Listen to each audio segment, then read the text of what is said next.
Hello my dear students, we are on chapter 15 chemistry. हमारा chemistry का chapter 15 हमारा चल रहा था और हम पढ़ चुके थे फ्री रेडिकल्स के थ्रू पॉलीमराइजेशन। ठीक है, पॉलीमराइजेशन हमारा चैप्टर है और पॉलीमराइजेशन की जो मैकेनिज्म है, जो मेथड है, वो 2 टाइप से हो सकते हैं। ठीक है, 3 टाइप से हो सकते हैं। फ्री रेडिकल्स हैं इसमें और आयोनिक हैं। अब आयोनिक को भी हम 2 टाइप्स में डिवाइड करेंगे। कैटायन, आयन कितने टाइप के होते हैं? 2 तरीके के होते हैं, कैटायन एंड एनायन। ठीक है, तो हमारे पास यहाँ पर 2 तरीके के मेथड से पॉलीमराइजेशन प्रोसीड हो रहा है। नंबर 1 क्या है? Free radical and number 2 ionic method. तो हम फ्री रेडिकल्स के बारे में पढ़ चुके थे, अब हम पढ़ेंगे आयोनिक मेथड के बारे में। आयोनिक पॉलीमराइजेशन, नाम से ही पता लग रहा है कि आयोनिक पॉलीमराइजेशन मतलब इसमें किसका फॉर्मेशन होगा? आयंस का फॉर्मेशन होगा। Now you know very well then ions are 2 types. Ions are of 2 types, number 1 anion and cation. तो जनरली जो पॉलीमराइजेशन है वो फ्री रेडिकल मेथड से ही होता है, लेकिन कुछ पॉलीमराइजेशन रिएक्शंस जो हैं वो आयोनिक मेथड के थ्रू कंडक्ट होती है। तो यहाँ पर आयोनिक पॉलीमराइजेशन को हम डिवाइड करेंगे 2 पार्ट्स में, कैटायनिक एंड एनायनिक। तो यहाँ पर हम बात करते हैं कैटायनिक पॉलीमराइजेशन। कैटायनिक मतलब क्या होता है? जो कैथोड की तरफ मूव करे, और कैथोड के ऊपर होता है नेगेटिव चार्ज, मतलब जो ये आयन बनेगा ये कौन सा चार्ज होगा? Positive charge. कैटायन मतलब होता है पॉजिटिव, तो यहाँ पर क्या बनेगा? पॉजिटिव आयन बनेगा। तो ये रिएक्शन, इस रिएक्शन को स्टार्ट करने के लिए हमारे पास जो कैटलिस्ट है वो कौन होना चाहिए? या तो प्रोटॉन गिविंग होना चाहिए, लोइस एसिड जिसको हम बोलते हैं। तो यहाँ पर इसको हम कैटेलाइज्ड पॉलीमराइजेशन भी बोलते हैं। क्यों? क्योंकि ये लोइस एसिड और प्रोटॉन की प्रेजेंस में ज़रूरी होती है। तो नंबर 1 सबसे पहले तो क्या होगा कि जो हमारे पास लोइस एसिड होगा वो किसी भी को कैटलिस्ट से रिएक्ट करेगा और क्या देगा? प्रोटॉन देगा, मतलब H+ देगा। प्रोटॉन मतलब H+ देगा। अब ये H+ किसके पास जाएगा? H+ जाएगा हमारे मोनोमर के पास। तो यहाँ पर हमने मोनोमर लिया है, ब्रश, जस्ट वेट। यहाँ पर हमने जो मोनोमर लिया है वो क्या लिया है? ये वाला आपके पास मोनोमर दिखाई दे रहा है। ठीक है, ये एक मोनोमर है जिसमें कि एक ऐसा स्पीशीज़ जुड़ी हुई है X, ठीक है, जो कि क्या करेगा? इलेक्ट्रॉन को डोनेट करेगा।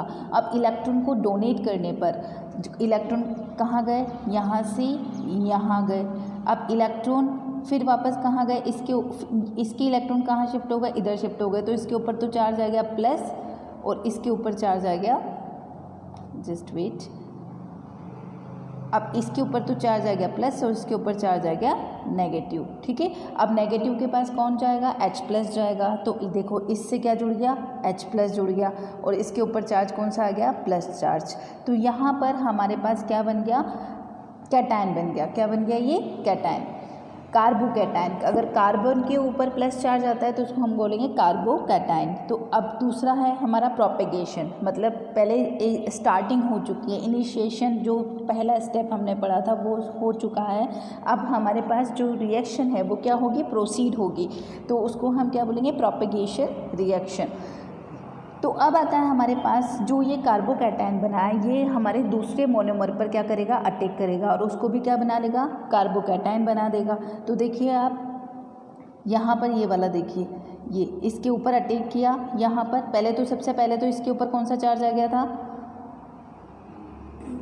H यहाँ पर जुड़ चुका है। ये वाली तो स्पीशीज़ हमारे पास है ही पूरी की पूरी, ये वाली यहाँ पर रही। उसके बाद ये अटैक कर रहा है किसके ऊपर? दूसरे मोनोमर के ऊपर। तो यहाँ पर ये दूसरा मोनोमर जो है वो इससे जुड़ चुका है और ये भी क्या बन चुका है? कार्बोकैटायन बन गया। वहीं वहाँ पर फ्री रेडिकल मोनोमर पर अटैक करके उसको भी फ्री रेडिकल में चेंज कर रहा था और यहाँ पर क्या हुआ? जो हमारे पास कार्बोकैटायन है वो दूसरे मोनोमर पर अटैक करके उसको भी किस में चेंज कर देगा? कार्बोकैटायन में चेंज कर देगा। ठीक है, तो यहाँ पर ये चीज़ क्लियर हो गई आपको? देखो इस तरीके से हमारी रिएक्शन आगे बढ़ती जाएगी। और ये देखो, ये तो हमने फर्स्ट रिएक्शन में पढ़ा था फर्स्ट स्टेप में, ये दूसरा स्टेप और लास्ट में ये क्या बन गया, कुल मिला के हमारे पास जो यहाँ पर चेन चल रही है वो किसकी फॉर्म में चल रही है, प्लस कार्बोकैटायन की फॉर्म में आगे बढ़ रही है। अब क्या होगा, चेन टर्मिनेट होगी। तो टर्मिनेट क्यों होगी, क्योंकि प्लस है हमारे पास, तो प्लस के पास कौन आ जाएगा, अगर कोई नेगेटिव चार्ज आ जाए, न्यूक्लियोफाइल आ जाए, तो वो क्या होगा, या फिर इस प्रोटॉन को, मतलब जो H जुड़ा हुआ था जिसने कि क्या बना रखा था इसको, कार्बोकैटायन, कैटायन में चेंज कर रखा था, अगर वो कैटायन में चेंज करने वाली स्पीशीज़ उससे वहाँ से हट जाएगी तो वापस वो किस में आ जाएगा, अपने ओरिजिनल फॉर्म में आ जाएगा। अब हाइड्रोजन हटेगा तो उसकी जगह क्या आ जाएगा, एक और बॉन्ड आ जाएगा। तो यहाँ पर सिंगल बॉन्ड किस में चेंज हो जाएगा, डबल बॉन्ड में, और हाइड्रोजन वापस कहाँ से चला जाएगा, जहाँ से वो आया था। ठीक है, तो इस तरीके से हाइड्रोजन जो हमारे पास है वो OH से मिलकर क्या बना लेगा, H2O बना लेगा, और वापस हमारे पास जो हाइड्रोजन निकलने पर यहाँ पर कौन सा बॉन्ड आ गया, डबल बॉन्ड आ गया। ठीक है, दिखाई दे रहा है आपको। तो इस तरीके से हमारे पास ये रिएक्शन क्या हो जाती है, टर्मिनेट हो जाती है। अब आता है हमारे पास एनायनिक पॉलीमराइजेशन। नाम से पता लग रहा है एनायन, मतलब यहाँ पर क्या बनेगा हमारे पास, आयन, मतलब एनोड की तरफ जाने वाला, और एनोड की तरफ कौन जाएगा, जो नेगेटिव चार्ज होगा। तो यहाँ पर हमारे पास नेगेटिव चार्ज्ड आयन बनेगा। मतलब देखो यहाँ पर कौन अटैक करेगा, कार्बन के ऊपर कौन सा चार्ज आ जाएगा, नेगेटिव चार्ज। कौन अटैक करेगा, न्यूक्लियोफाइल अटैक करेगा। वहाँ पर H प्लस वहाँ पर क्या, इलेक्ट्रोफाइल अटैक कर रहा था, जबकि यहाँ पर कौन अटैक कर रहा है, न्यूक्लियोफाइल, जिसके ऊपर नेगेटिव चार्ज होता है वो क्या कहलाता है, न्यूक्लियोफाइल। अब न्यूक्लियोफाइल यहाँ पर अटैक करेगा, वो उससे जुड़ जाएगा। तो देखो यहाँ पर कार्बन जो डबल बॉन्ड है उसके इलेक्ट्रॉन CH की तरफ शिफ्ट हो जाएंगे और इसके ऊपर चार्ज आ जाएगा पॉजिटिव। ठीक है, इसके ऊपर चार्ज आ गया पॉजिटिव, तो पॉजिटिव के पास कौन आ जाएगा, बी क्या है, न्यूक्लियोफाइल। तो प्लस के पास क्या आ जाएगा, नेगेटिव, इसलिए ये प्लस के पास क्या जुड़ गया, बी जुड़ गया। और इस सारे इलेक्ट्रॉन इधर की तरफ शिफ्ट हो गए थे, ये देखो इधर की तरफ शिफ्ट हो रहे हैं, तो इस कार्बन के ऊपर कौन सा चार्ज आ जाएगा, नेगेटिव चार्ज आ जाएगा। ठीक है, तो यहाँ पर ये हमारे पास क्या बन गया, कार्बो एनायन। क्या बन गया, ये कार्बो एनायन। अब ये कार्बो एनायन सेम स्पीशीज के ऊपर, सेम मोनोमर के ऊपर अटैक करेगा और उसको भी किस में चेंज कर देगा, कार्बो एनायन में चेंज कर देगा। तो देखो दूसरा स्टेप हमारे पास ये वाला, यहाँ पर ये कार्बो एनायन में चेंज हो गया पूरा का पूरा मॉलिक्यूल। ये वाला तो पहले से था, इसने अटैक किया इसके ऊपर, तो इसको भी क्या बना दिया, कार्बो एनायन बना दिया, हाँ, नेगेटिव चार्ज बना दिया। इस तरीके से ये रिएक्शन चलती रहेगी और मॉलिक्यूल आपस में जुड़ते रहेंगे। फाइनली क्या होगा, रिएक्शन टर्मिनेट हो जाएगी और इलेक्ट्रोफाइल जो है यहाँ पर क्या होगा, chain terminate is not spontaneous but can be done in presence of any electrophile. जो यहाँ पर नेगेटिव चार्ज था उसके पास कौन जुड़ जाएगा, इलेक्ट्रोफाइल जुड़ जाएगा। मतलब नेगेटिव चार्ज हमारे पास क्या बना है, यहाँ पर कार्बो एनायन बना है, तो कार्बो एनायन को हटाने के लिए हम इसके ऊपर क्या लगा देंगे, इलेक्ट्रोफाइल, कोई हाइड्रोजन लगा देंगे। तो यहाँ पर हाइड्रोजन जो नेगेटिव चार्ज था वो पॉजिटिव चार्ज से क्या हो जाएगा, न्यूट्रल हो जाएगा, और हमारे पास इस तरीके से एक पॉलीमर बन जाएगा। ये हमारे पास एक पॉलीमर बन गया। ठीक है, इस तरीके से इलेक्ट्रॉन अट्रैक्टिंग ग्रुप्स जो हैं, इलेक्ट्रॉन अट्रैक्टिंग ग्रुप यहाँ पर प्लस चार्ज होना चाहिए, जब तभी तो वो क्या जुड़ेगा, यहाँ पर बी जुड़ेगा, न्यूक्लियोफाइल जुड़ेगा। तो इस तरीके से हमारे पास क्या क्या जुड़ा होना चाहिए, CN, जो यहाँ पर ये हमने Y लिया हुआ था, इस Y की जगह CN हो सकता है, CRR हो सकता है, Cl हो सकता है, ये कुछ भी हो सकता है। ठीक है, जो इलेक्ट्रॉन को क्या करे, अपनी तरफ अट्रैक्ट करे। और इसके पहले वाले में क्या कर रहा था, इलेक्ट्रॉन को वो क्या कर रहा था, रिपल कर रहा था, भेज रहा था, डोनर था वो। ये क्या है, एक्सेप्टर है। क्लियर है, -I+I वाला इफेक्ट है यहाँ पर। कंडेंसेशन पॉलीमराइजेशन, अब यहाँ पर आता है हमारे पास कंडेंसेशन, पहले पढ़ चुके हैं हम ये रिएक्शन। कंडेंसेशन का मतलब होता है कि दो मोनोमर जब जुड़ेंगे तो स्मॉल मॉलिक्यूल रिलीज़ हो जाएंगे, लाइक वाटर मॉलिक्यूल हो गया, अमोनिया हो गया, कुछ भी हो सकता है। छोटे मॉलिक्यूल्स क्या होंगे, रिलीज़ होंगे दो मोनोमर जब आपस में जुड़ते हैं, तो उसको हम बोलेंगे कंडेंसेशन पॉलीमराइजेशन।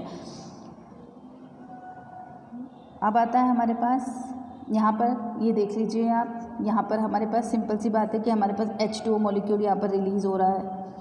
उसके बाद नायलॉन जब बनाता है, ये मैं पढ़ा चुकी हूँ, ये आप वहाँ पर देख लें, ठीक है। उसके बाद यहाँ पर सिंपल सी बात है, इसमें क्या रिलीज़ होगा, H2O मॉलिक्यूल रिलीज़ होगा, ये क्लियर है यहाँ पर, ये आप पढ़ चुके हैं।